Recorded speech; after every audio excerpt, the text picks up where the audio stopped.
तेरी ऐसी की तैसी टकैत, आज तेरे में हिम्मत है, तेरे में दम, बोलना आता है तुम्हें? तेरे से ज़्यादा मुझे बोलना आता है। मैं गोलियां भी खाए, बम भी खाए, तूने तो खाया कुछ नहीं।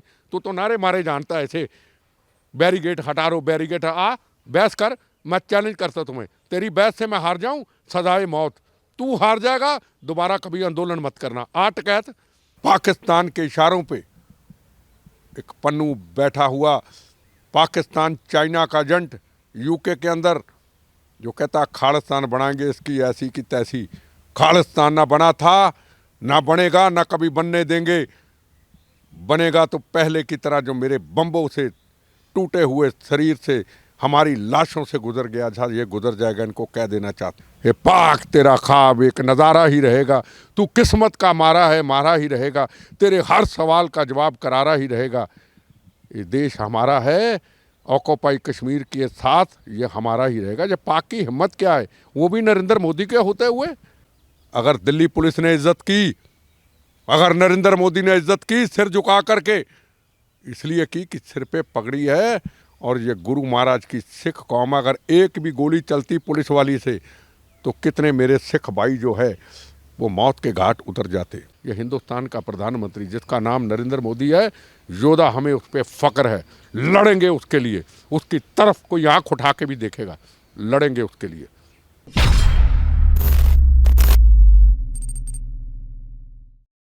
कि जिस तिरंगे झंडे की रक्षा के लिए, जिस तिरंगे झंडे को आज़ादी के बाद पहली बार लहराया गया, किसी की हिम्मत नहीं हुई उसको आंख उठा करके देख ले उसकी तरफ। आज शर्मिंदा हूं मैं, क्योंकि मैं एक गुरु महाराज, सच्चे गुरु महाराज का सिख भी हूं। गुरु गोविंद सिंह जी महाराज, गुरु तेग बहादुर जी महाराज, हिंद की चादर, उनके साहबजादे जिनको नीयों में चनवा दिया गया, 2 जंग में शहीद हुए। क्या उन्होंने पंजाब के लिए कुर्बानी दी थी? क्या उन्होंने सिख कौम के लिए कुर्बानी दी थी?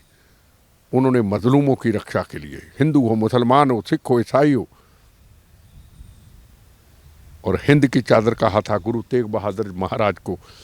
और चांदनी चौक उन्होंने अपना शीश बलिदान किया था एक प्रथम राष्ट्र के लिए, हिंदुस्तान के लिए। मेरा सिर आज शर्म से झुकता है। हमारे वो गुरु महाराज कि आज इस पगड़ी के ऊपर इन देशद्रोहियों ने, इन गुंडों ने हमारी सिख कौम की इस खून से सजी पगड़ी के ऊपर दाग लगा दिया। शर्मिंदा हैं हम, क्षमा चाहता हूं मैं। बड़ी मुश्किल से दाग मिटाए थे इस पगड़ी के। उससे पहले भी इन खालिस्तानियों ने पंजाब के अंदर 36,000 बेगुनाहों का खून किया था। शायद आज़ादी के बाद भी इतना कत्लेआम ना हुआ हो जो उन्होंने किया था। घरों से निकाल के, बसों से निकाल के, ट्रेनों से निकाल करके सिख भाइयों को छोड़ दिया जाता था। हिंदू भाइयों को एक कतार में खड़ा करके गोलियों से, AK-47 से शहीद कर दिया जाता था। वो लोग जो अपनी पत्नी के लिए, अपने माँ के लिए, अपने बच्चों के लिए सुबह निकलते थे रोटी कमाने के लिए, और शाम को उनकी खून से लथपथ बॉडी आती थी। ये खालिस्तानियों ने किया था। हम बोले नहीं पिछले काफ़ी वक्त से, इसलिए नहीं बोले कि हम किसी चीज़ को रंग नहीं देना चाहते, किसी चीज़ को गलत हवा नहीं देना चाहते। पर 19,000 हिंदू भाइयों का कत्लेआम करने के बाद, क्योंकि हिंदू सिख 9 मास का रिश्ता है, ये सेकुलर देश है, हमारा हिंदू भाई फिर हाथ जोड़ के सबके सामने खड़ा हो गया पंजाब के अंदर। कोई बात नहीं, गलतियां हुई है, हम नए रास्ते की तरफ फिर चलते हैं, नया रास्ता अपनाते हैं। जिन हिंदू भाइयों को मारा गया, इनसे खालिस्तानियों को पूछना चाहता हूं कि उनके हाथ में AK-47 थी? क्या उनके हाथ में रिवॉल्वर थी? क्या उनके हाथ में खंजर था? क्या उनके हाथ में कृपान थी? बेसहारों को मार दिया। ये बेसहारों को मार करके और कहते हम बड़े बहादुर हैं, हम खालिस्तानी हैं। हमारे गुरु महाराज ने हमें संदेश नहीं दिए थे, उन्होंने कहा था मजलूमों की रक्षा। गुरु गोविंद सिंह महाराज की फौज में होते थे भाई गनैया जी। उस जंग के अंदर कोई दुश्मन भी अगर जख्मी हो जाता था, उसकी मलम पट्टी करते थे, उसको पानी पिलाया करते थे। चमड़े का मट होता है ऐसे, उससे पानी पिलाया करते थे। गुरु गोविंद सिंह महाराज जी को कहा गया किसी तो दुश्मनों को पानी पिलाते हैं। गुरु गोविंद सिंह महाराज ने उनको बुलाया, आप दुश्मनों को पानी पिलाते हैं। उन्होंने कहा, मेरे गुरु महाराज, आपने तो मजलूमों की रक्षा करने के लिए बोला है, हिंदू हो, मुसलमान हो, सिख हो, ईसाई हो, मानवता की रक्षा। मुझे हर दुश्मन के अंदर गुरु गोविंद सिंह जी नजर आते हैं, इसलिए मैं उनको पानी भी पिलाता हूं और मलम पट्टी भी करता हूं। ये हमारे सिख समाज का इतिहास है, ये हमारे गुरु महाराज का इतिहास है। और ये उसकी मर्यादा से उल्ट चलते हुए यहां पे तिरंगे झंडे का अपमान तो किया और नारा दिया था कभी लाल बहादुर शास्त्री जी ने, जय जवान जय किसान। और जवान इंडिया गेट के अंदर बड़ी बड़ी तोपें, बड़े बड़े रॉकेट लॉन्चर, नई टेक्नोलॉजी को लेके दुश्मनों को बता रहा है, ये दुश्मन तू संभल जा, एक तेरी चलेगी हम 100 चलाएंगे। और दूसरी तरफ ये किसान का चोला पहन के आए, वो लाल किला ऐतिहासिक जगह, वहां पे तिरंगे झंडे का अपमान कर दिया। तिरंगा झंडे का अपमान मतलब पूरी भारत माता का अपमान, पूरे हर भारतीय का अपमान। इन्होंने क्या समझ लिया कि ये तिरंगा झंडा अकेला कोई एक पॉलिटिकल पार्टी का है, ये हिंदू का भी हक है, मुसलमान, सिख, ईसाई। और ये जलियांवाला बाग के हिंदू, मुस्लिम, सिख, ईसाइयों के खून से बना ये तिरंगा झंडा। हर कौम, हर मजहब का हक है ये तिरंगा झंडा। मेरे से मेरा कोई धर्म पूछे तेरा धर्म क्या है, मैं फख्र से कहता हूँ मेरा धर्म भारत माँ, मेरी जात वंदे मातरम। हमारे गुरु साहिबानों ने पंजाब के लिए कुर्बानी नहीं दी थी, हिंदुस्तान के लिए कुर्बानी दी थी। गुरु गोविंद सिंह महाराज, उनका जन्म कहाँ था? पटना साहब। और आखिरी वक्त पंजाब से निकलते हुए, हर जगह से निकलते हुए महाराष्ट्र अमर, वो हमारे गुरु साहिबान थे।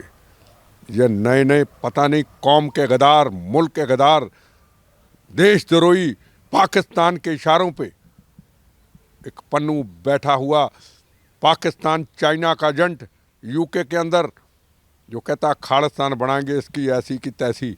खालिस्तान ना बना था, ना बनेगा, ना कभी बनने देंगे।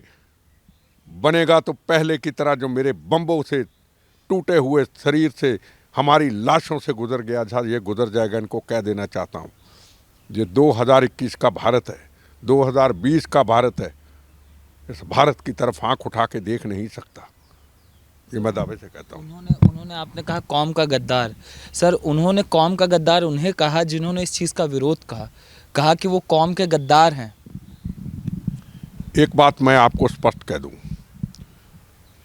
जो तिरंगे झंडे की रक्षा करने वाला होगा, जो भारत माता की और वंदे मातरम की जय करने वाला होगा, जो इन शहीद परिवारों के लिए खड़े होने वाला होगा, वही हमें गलत कह सकता है दुनिया के अंदर।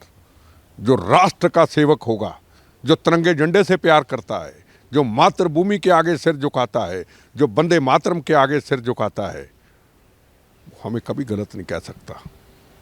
हमें फक्र है उन लोगों से। हमें वही आदमी गलत कहेगा जो इस मातृभूमि का नमक खा करके इस मुल्क से गद्दारी करता है, जो हमारे गुरु महाराज सच्चे पातशाह मानवता की रक्षा करने वाले, हमारे सिर पे खून की पगड़ी सजाने वाले, जो उसका अपमान करता है, वही हमें गलत कर सकता है। ये नए गुरु आ गए, हम तो गुरु महाराज के असूलों पे, सिद्धांतों पे चलते हैं। हमें को बताए कि क्या हमने कभी किसी को गोली मारी, हमने किसी को जेल में कराया? हम तो गुरु महाराज की मर्यादा के ऊपर चलते हुए पापी और गुनाहगार सिख, हम उनकी सेवा करते, उनकी असूलों पे चलते हुए, हमने तो पंजाब के अंदर मजलूमों की रक्षा करते हुए अपने शरीर पे बम खाए। मैं भी AK-47 उठा लेता, मैं भी खालिस्तान का झंडा उठा लेता भावुक होकर के। नहीं, मुझे जो मेरे माँ बाप ने ज्ञान दिया था कि हमारे गुरु साहिबानों ने तो मजलूमों की रक्षा के लिए सिख कौम सजाई थी, ना कि सिख कौम को बदनाम करने के लिए सजाई थी। इन्होंने तो कौम को बदनाम कर दिया पूरी दुनिया के अंदर। इनको पता नहीं हम कितने हैं, 2 करोड़, 2% कहते हैं। हम 2% नहीं है और हम मिनॉरिटी में भी नहीं है। हमारा हक हिंदुस्तान है और दुनिया में छाए हुए हैं सिख समाज के लोग। ये तो चंद लोग हैं, सारे सिख समाज के लोग थोड़ा ऐसे हैं, पूरी दुनिया में छाए हुए हैं। मैं कहता 2 करोड़ नहीं, हम 4 करोड़ हैं, हम 10 करोड़ हैं। हमें हिंदुस्तान ने क्या दिया? क्या दिया हिंदुस्तान ने हमें? हमें हिंदुस्तान में हिंदुस्तान का प्रधानमंत्री डॉक्टर मनमोहन सिंह 10 साल दिया। हमें हिंदुस्तान के अंदर हिंदुस्तान का होम मिनिस्टर ज्ञानी जैल सिंह दिया। हमें हिंदुस्तान का होम मिनिस्टर सरदार बूटा सिंह जी दिए। हमें हिंदुस्तान का राष्ट्रपति ज्ञानी जैल सिंह दिया। हिंदुस्तान ने, इस भारत माँ ने हमें हिंदुस्तान का एयर मार्शल दिया। कौन? जगजीत सिंह अरोड़ा, आर्मी चीफ हमें दिए। और एयर मार्शल अर्जुन सिंह जी, जिन्होंने उस वक्त पाकिस्तान के चने चबा दिए थे, हमें वो दिए। हमें धनोआ जी दिए, जिन्होंने अभी सर्जिकल ऑपरेशन किया, सिख कौम का नाम ऊंचा किया। हमें आर्मी चीफ कौन दिया? जे सिंह दिया। हमें कौन दिया? सरदार बलदेव सिंह, आज़ादी से पहले पहली सरकार के अंदर हमें डिफेंस मिनिस्टर दिए। हमें फॉरेन मिनिस्टर कौन दिए? सरदार स्वर्ण सिंह दिए। इनकी ऐसी की तैसी खालिस्तानियों की हम 2%, और हिंदुस्तान पे हमने राज किया, हिंदुस्तान पे राज करते हैं, और वो तिरंगे झंडे का अपमान करते हैं, जो हमारी इज्जत, आबरू और हमारी शान है। आप ही सब कुछ हैं और कोई नहीं है क्या? इनकी ऐसी की तैसी चैलेंज करके आता हूँ, तिरंगे झंडे की तरफ हाथ उठा के देखें। पुलिस वालों ने आपसे लाठियां खाई, पुलिस वालों ने आपके आगे, दिल्ली पुलिस ने हाथ जोड़े। इसलिए नहीं जोड़े, जोड़े इसलिए कि पगड़ी सिर पे है। गोली चल जाती तो कहते जलियांवाला बाग बन गया। दिल्ली पुलिस से को बच के निकल नहीं सकता आज तक। साइना बाग जैसे कई आंदोलन यहाँ से पुलिस ने उखाड़ करके फेंक दिए। अगर दिल्ली पुलिस ने इज्जत की, अगर नरेंद्र मोदी ने इज्जत की सिर झुका करके, इसलिए की कि सिर पे पगड़ी है। और ये गुरु महाराज की सिख कौम, अगर एक भी गोली चलती पुलिस वाली से तो कितने मेरे सिख भाई जो है वो मौत के घाट उतर जाते। लाठियां खाते रहे, बेइज्जत होते रहे, लाल किला की छत थे उनको नीचे फेंकते रहे, खदेड़ते रहे, पर वो सिख कौम के आगे अपना सिर झुकाते रहे। कोई बात नहीं, कोई बात नहीं। हमारे भाई, अगर गोली चलती तो क्या होता? लाखों की तादाद में थे, यहाँ तो खून की नदियाँ बह जाती। फिर क्या ये कहते? फिर कहते देखो जी हमारे पे तो अत्याचार हो गया, हमारी कौम पे अत्याचार हो गया। अरे ये चंद लोग सिख कौम को बदनाम करने वाले, ये कहते हम पंजाब में ही रहते हैं। इनको पता पंजाब से ज़्यादा पूरी दुनिया में, पंजाब से ज़्यादा पूरे हिंदुस्तान में सिख बसता है भाई। महाराष्ट्र के अंदर बड़ी बड़ी फैक्ट्री, बड़ी बड़ी ट्रांसपोर्ट, बड़े बड़े कारोबार, बेंगलोर के अंदर, दिल्ली के अंदर करोड़ों सिख भाई रहते हैं, अपने कारोबार करते हैं। 84 के दंगे भूल गए ये पंजाब के लोग? दिल्ली का हर सिख, पंजाब का हर सिख भाई बहन बेकसूर थे बेचारे, रोटी रोजी कमाने निकलते थे। 84 के दंगों में उनका बेचारों का कत्लेआम कर दिया गया। क्या आज तक उनको इंसाफ दिला पाया ये खालिस्तानी इंसाफ दिला पाए? इतनी सरकारें आई, इतनी सरकारें चलेगी, हम भी उन सरकारों में थे, क्या हमने इंसाफ दिया? नरेंद्र मोदी आया, इंसाफ देने की कोशिश की, उनको इंसाफ जितना हो सकता था मिला, अभी भी पूरा इंसाफ नहीं।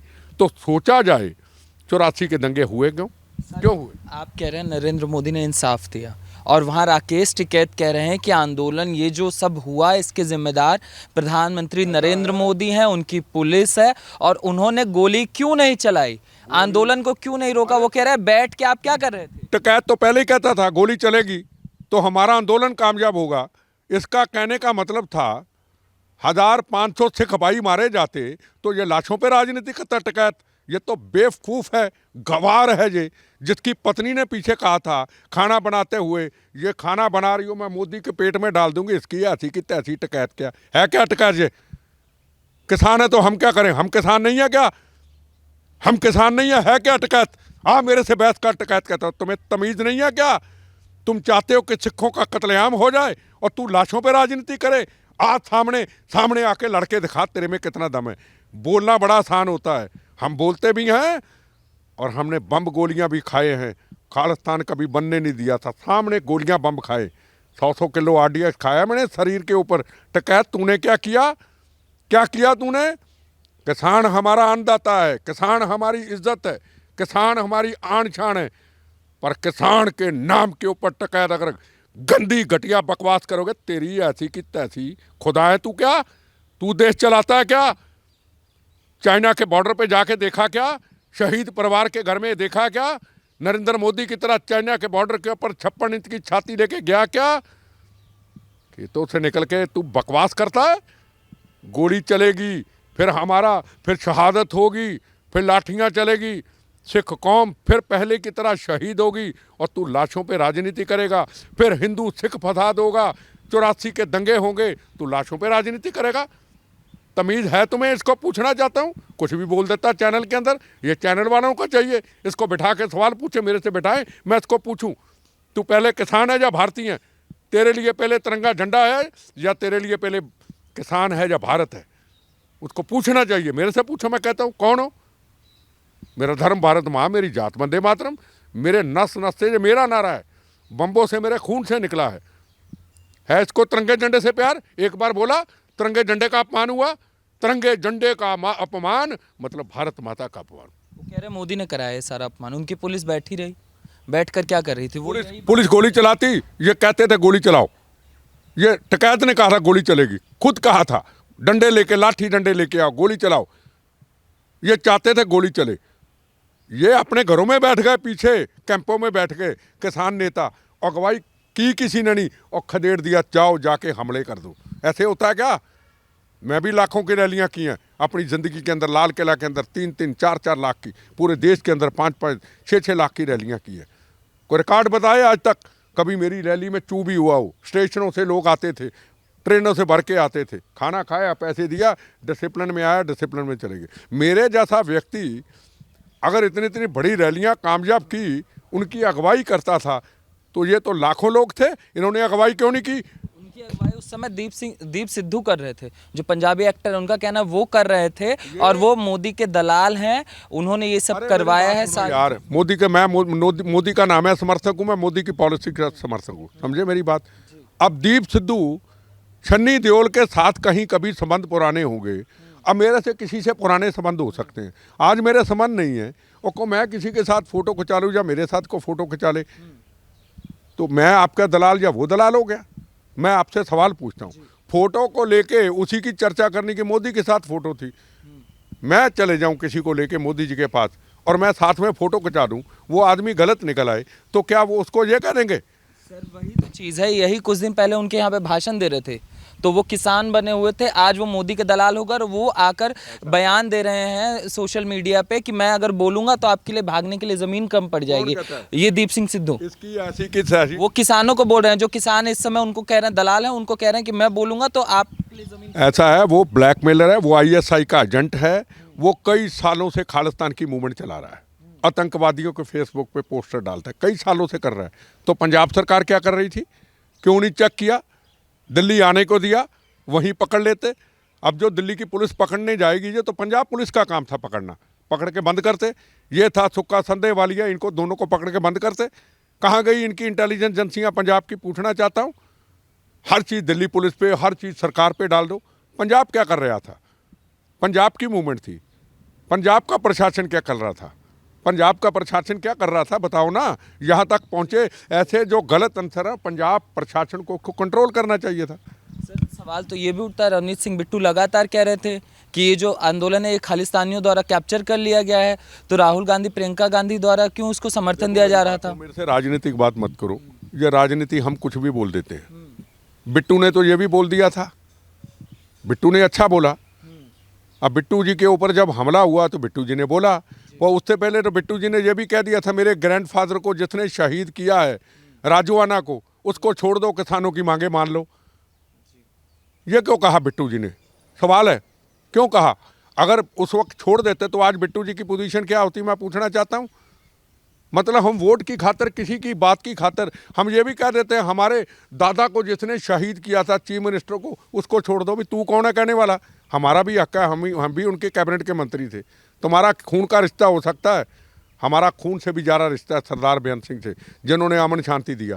तू छोड़ सकता है, बिट्टा नहीं छोड़ सकता राजोआना को। याद रखे बिट्टू मेरी इस बात को। अपनी ज़मीर को कभी ना मारो, अपनी अणख को कभी ना मारो, राजनीति को छोड़ दो, वोट बैंक को छोड़ दो। तेरे परिवार के उस अमन शांति के मसीहा को, बेअंत सिंह को शहीद किया, मैं तो नहीं छोड़ता। सर, जिस दिन ये सब हुआ पाकिस्तान में जश्न का माहौल था। पाकिस्तान मीडिया में चल रहा था कि हमने लाल किला फतेह कर लिया है। उनकी ऐसी की तैसी पाकिस्तान की, ये पाक तेरा ख्वाब एक नज़ारा ही रहेगा। तू किस्मत का मारा है, मारा ही रहेगा। तेरे हर सवाल का जवाब करारा ही रहेगा।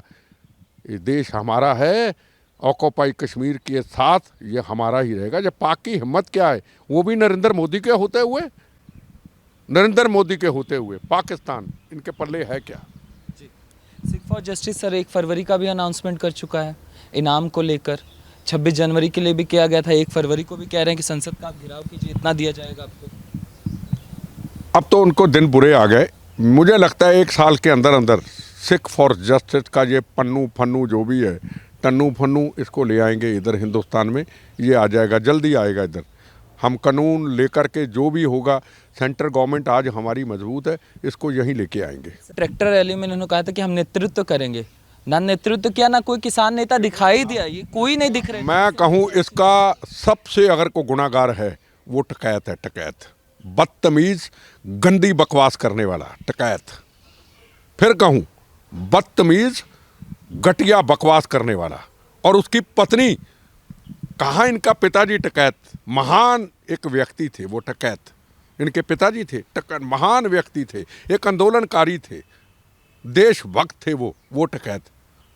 और ये देशद्रोही जिसने तिरंगे झंडे का अपमान अपनी आंखों में सह दिया। और उसकी पत्नी ने कहा मैं सब्जियां काट रही हूँ, बस चले तो नरेंद्र मोदी के पेट में मार दूंगी। ये अकल है तुम्हें? तुम तो हिंदू भी नहीं हो, तुम तो भारतीय भी नहीं हो। तुमने तो तिरंगे झंडे का अपमान देखा है। तुमने उस दिन शहीद परिवारों का अपमान किया है। शहीद परिवारों को इंडिया गेट के अंदर जिन्होंने मातृभूमि की सीमाओं की रक्षा हुए कुर्बानी शहादत दी, उनके परिवारों को, उनकी पत्नी, उनके बच्चे, उनकी माँ बाप को सम्मानित किया जा रहा है। जिस तिरंगे झंडे में लिपटी हुई उनकी बॉडी आई, तिरंगे झंडे में, उस तिरंगे झंडे का तूने अपमान करा दिया। इसका जिम्मेदार कौन है? टकैत इसका जिम्मेदार है। बाकी ये तो बता रहे दीप संधू, सांदे वालिया, ये कोई और है, ये तो है ही हैं, चालबाज हैं। इनके पीछे IAS हो सकती है। मैं नहीं कहता कि इसके पीछे, टकैत के पीछे IAS होगी, पर इसका ब्रेन जो है ना, इसका ब्रेन काम नहीं करता। इसको मैं कहूँगा पागल खाने जाके अपना इलाज करा ले। आजा, मैं ले चलता हूँ तुम्हें। तुमने किया क्या? तुमने क्या दिल्ली को धर्मशाला बना दिया? आज तुमने दिल्ली के अंदर ये सारा आंदोलन चला के लोगों को भेज दिया। कल को 370 धारा हटी, जहाँ पे हमारे हज़ारों जवान शहीद हुए, जहाँ तिरंगे झंडे का अपमान हुआ, जहाँ जवानों पे पत्थर फेंके गए। क्या कल को कश्मीर से आके हमारे मुसलमान भाई कहेंगे हम 15 अगस्त को लाल किला में आ जाएंगे? ये तुमने शुरुआत की। कल को 3 तलाक के ऊपर मुद्दा आया, कल को फिर कोई 26 जनवरी को आ जाएगा। कल को पॉपुलेशन के ऊपर बिल आता है, कोई फिर 15 अगस्त को आ जाएगा लाल किला। ये तूने नहीं रखी टकैत, तेरी ऐसी की तैसी टकैत। आज तेरे में हिम्मत है, तेरे में दम, बोलना आता है तुम्हें? तेरे से ज़्यादा मुझे बोलना आता है। मैं गोलियां भी खाए, बम भी खाए, तूने तो खाया कुछ नहीं। तू तो नारे मारे जानता है ऐसे, बैरिगेट हटा रो, बैरिगेट, आ बहस कर, मैं चैलेंज करता तुम्हें। तेरी बहस से मैं हार जाऊं, सजाए मौत। तू हार जाएगा, दोबारा कभी आंदोलन मत करना। आ टकैत। और अपनी पत्नी को, पत्नी साहबा को समझा के रख, बोलने की तमीज़ सीखे।